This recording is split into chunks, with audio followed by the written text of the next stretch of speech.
Hi dear followers, hope you're doing fine. Welcome to this new video. Today I'm going to present the lesson of I Learn to Integrate, which is included in the third sequence of the third year English program, Me and My Scientific Word. So, I know that this lesson may not be included in the new roadmap, which was adapted and designed by inspectors due to the short time, but I think that the program of third year is very light. We still have sequence 4, that's all. So we have time to present this lesson and the lesson of I Think and Write, and then to present the grammar points of the next sequence, including the writing lessons. I think that this lesson and the lesson which comes after, which is I Think and Write, are very important because, as you may know, third year is like a preparation for fourth year, and the topics that we tackle in this year are very useful for the coming year. So we cannot really skip this lesson. I may skip listening, I may skip pronunciation, but I'm not going to skip writing, frankly speaking, and each teacher has his or her own way to see things. Because why? If you count well, and if you I'm not talking about the teachers who are late. The teachers who are late, this is flexible. You can skip it, of course. You can follow the roadmap, the new roadmap. But for the teachers who are standing in sequence 3 and who are tackling sequence 4, they can really go slowly because the program is very light, as I said. And when you finish the program and you still have many sessions with your pupils, what are you going to do? Revision, your pupils are going to get bored. Tests and exams, your pupils are going to get exhausted from tests and exams and correction and so on. So you just have to see well, just have to think twice before you skip any lesson. And you don't have to follow the plannings blindly. Just have to, you're the leader of your classroom. You only can know what suits your pupils and what does not suit your pupils. So we move to the objective of the lesson. So by the end of this lesson, my pupils will be able to talk and to write biographies about famous inventors and scientists, and why not scholars. So I want to remind you that I Learn to Integrate is a writing lesson. So it follows the framework of PDP. The first P stands for pre-writing. It means I'm going to prepare my pupils for the writing phase. The second letter, which is D or Y, it depends while or during, they stand for the process of writing. It means in this step your pupils are going to write. And the third P stands for post-writing. It means your pupils are going to publish and to read their writing and their pieces for the audience. So in the pre-writing phase, you are really free. The activities that you present in this phase, it's up to you. Here I'm going to review the third sequence with my pupils. Why? In order to go from large to narrow. I'm going to say, what did we talk about in sequence 3? Of course, they're going to say, we talked about inventors and inventions and discoveries and so on. And they're going to name some inventors. Then I'm going to say, what do you know about these inventors that you just named? I'm going to say some information about them. Then, at the same time, I'm going to draw this on the board. So I'm going to write inventor in the middle, or I might write a name of an inventor or a scholar or a scientist. Why not Dr. Boris? Let's be proud of our scientists. So, and I'm going to fill in this scheme according to their answers. If, for example, they give their name, I'm going to write full name, then date and place of birth, family, occupation, studies, research fields, inventions, awards, and of course this list is flexible.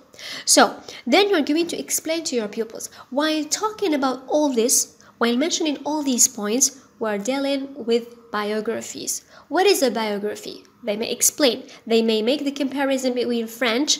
They may associate this word to French, biographie, and they have already dealt with biography in French, so they may know what is a biography. For those who don't know what is a biography, let's say it in Arabic, a sira dhatiyya. If they don't know what is a sira dhatiyya, just explain to them. So you just have to put yourself in the shoes of your pupils in order to present well the lesson.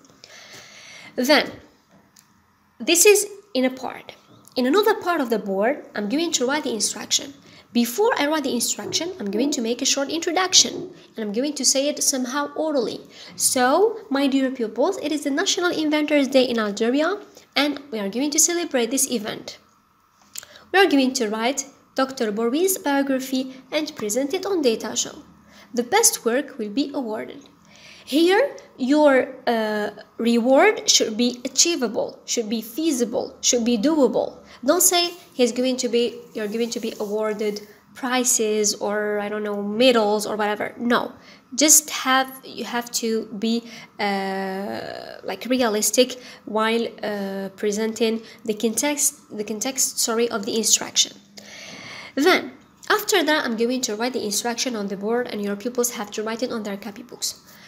Concerning the scheme of the content of the biography, just have to prepare them on handouts and write biography as a title and write all these points on handouts and distribute them to your pupils. If you don't want to present them on handouts, just write them on the board.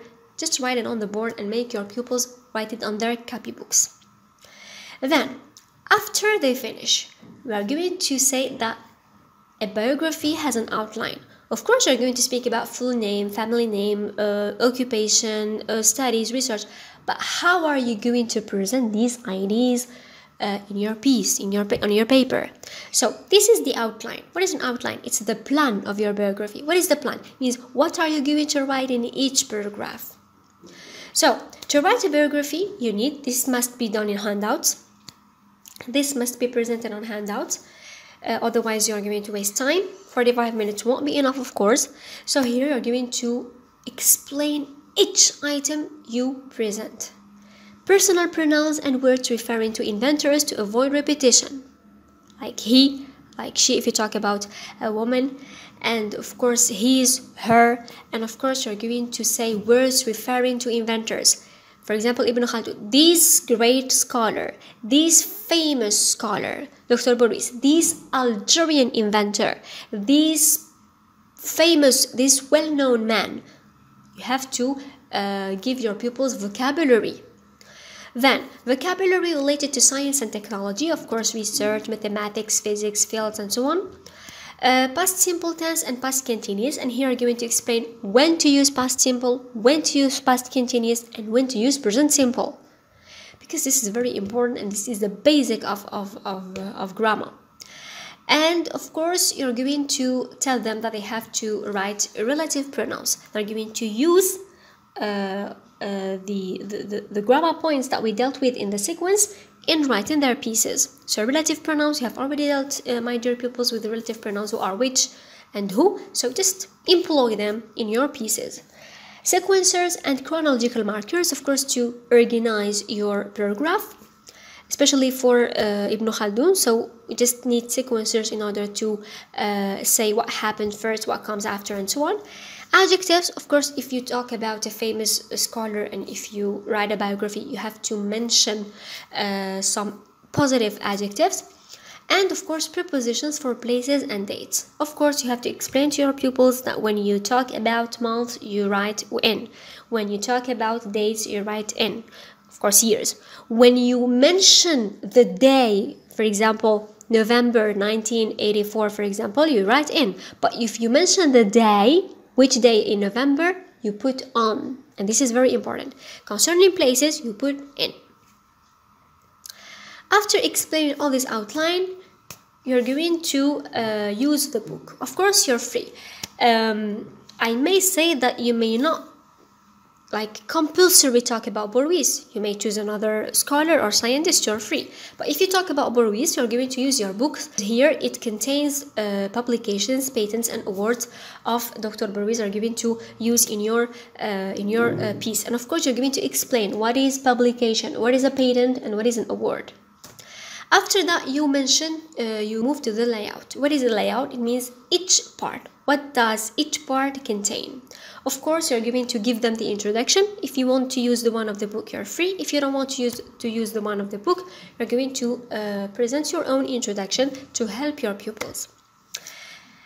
And After you give all this to your pupils, after you explain the outline and you give them the necessary vocabulary and papers they need, we are giving and information they need, we are going to move to the during writing phase.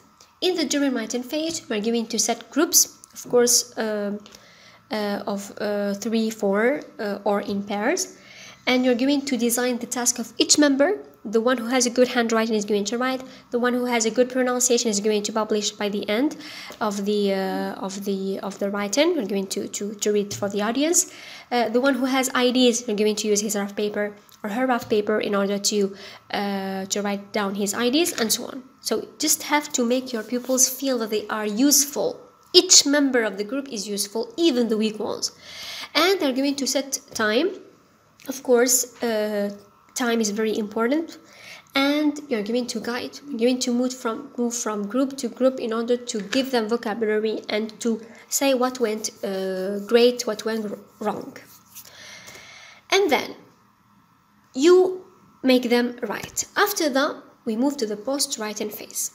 For example, if your pupils have started to write and they have not finished, you just have to ask them to bring their papers for the next session, and they start to write again if they have forgotten their papers, or they write on the papers they started on last session. I mean, it's not really a big deal to not have enough time to present the lesson in 1 hour. If you may devote 3-4 sessions, it's okay. The most important thing is that your pupils write correctly. So after that, your pupils are going to, when they finish, are going to read the pieces for the audience, and you're going to collect their papers. Of course, you're going to ask them to write their names, and you're going to correct the papers at home. When you correct the papers, you use the correction samples. I'm going to leave the link of the video where I have shown you the correction samples in the box. So here I have important remarks concerning I Learn to Integrate lesson. I Learn to Integrate is a writing lesson, so it follows PWP. It's like I Think and Write. We should devote 2, 3 to 4 sessions. I said the most important thing is that your pupils write correctly. It should be done in groups or in pairs. It cannot be done individually. It should be written on rough papers and submitted to the teacher to be corrected. The correction of the papers involves correction symbols without a mark. Don't give a mark, which may be really distractive for your pupils. The second session, after they write, in the second session, the teacher presents activities on the most common mistakes. It means when you correct your papers, you're going to notice the most remarkable mistakes that are repeated in each piece. So you're going to take these mistakes and employ them in examples, in activities, in order to make your pupils perform better. You're going to design some activities, spotting the mistakes, put the verbs in the right form, reordering, whatever. And in the third session, you're going to write the paragraph with your pupils, of course relying on their ideas. Just take their papers and take ideas from their papers and their pieces and write the final version of your paragraph. That's all, my dear followers. I hope it was useful. Don't forget to subscribe, like, comment and share. Take care of yourselves. Goodbye.